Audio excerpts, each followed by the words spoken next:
Hi, this is Russ Jeffers from mobileburn.com, and here I've got the LG Viewty Smart.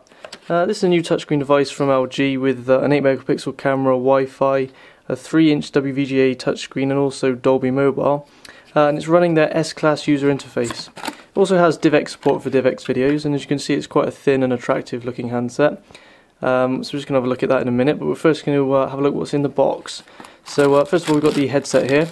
Unfortunately there's no 3.5mm audio port on the LG Viewty Smart, so instead you have to use the LG proprietary port, which is for it's like a multi-port for charging data and also the headset here on the side. And as you can see that's the connection there on the headphone adapter.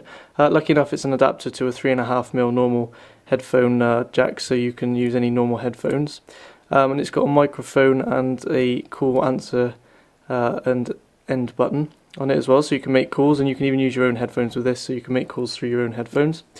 The included headphones, although they've got a nice 3.5mm jack, they're actually quite cheapy, and they didn't really stay in my ears because of the design, but the sound from them was quite good, so you could get through them, get by with them as long as they fit your ears. Moving on from that, we've also got the charger, again straight into the same connection, so it's the same port type there. And we've also got the USB cable for the data, which again is the LG connection type, so just normal USB. We've also got the battery here, which is an 1000 mAh battery. During our test this was good for about 2 days of just sort of normal usage with a few calls and text messages.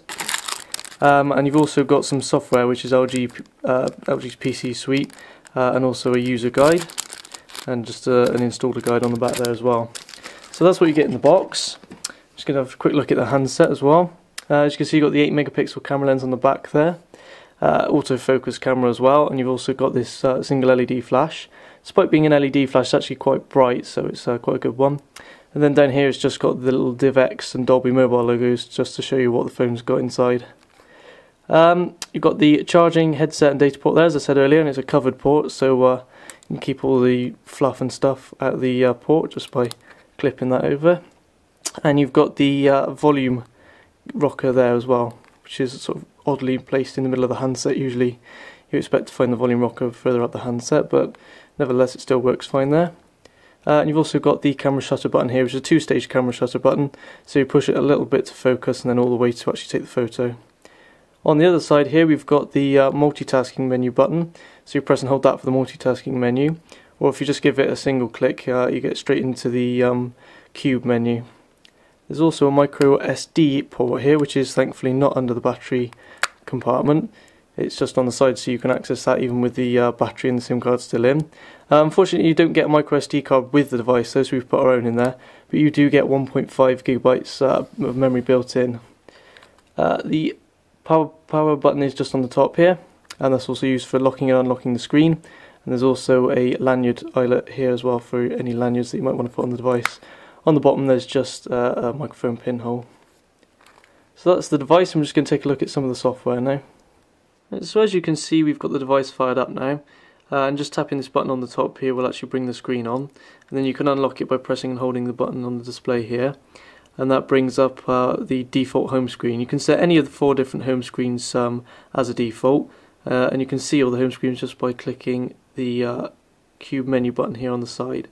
This brings up this cube menu, and you can just swipe across the display to navigate through the different home screens that you can select from. So if we just go to the widget one and tap on that, that'll bring straight up the widget home screen. You can also switch between screens just by flicking across the display from within the screens themselves, which sort of begs the question of why the cube menu is actually needed, but nevertheless it's still quite a nice looking function at least. Starting with the shortcut screen here, you can see we've got these 9 icons. And these are user customizable, so you can actually change these to suit any functions that you use the most. And then there's 4 icons along the bottom here which aren't user customizable. Starting on the left here you've got the dialer button here. The next one is the contacts button, and the next one's the messaging for SMS and MMS messages, and then the last one's the main menu. So just hit the main menu quickly and have a look at that. You can see we get these 4 rows of different icons. The top row is all for communication, the next row down is for multimedia, and the next one is utilities, and the last one is settings. And any of these rows of menus can actually be scrolled across horizontally to find more different bits and pieces within that menu. So all your items for communication, like your web browser, contacts, messaging and email and stuff, are in the top one for communication. Then you got your games and your cameras and stuff like that in multimedia. Then you got your calendar and your world clock and your calculator and stuff in utilities. And then just all your settings for profiles and screen settings and stuff and Wi-Fi and that in the settings menu at the bottom.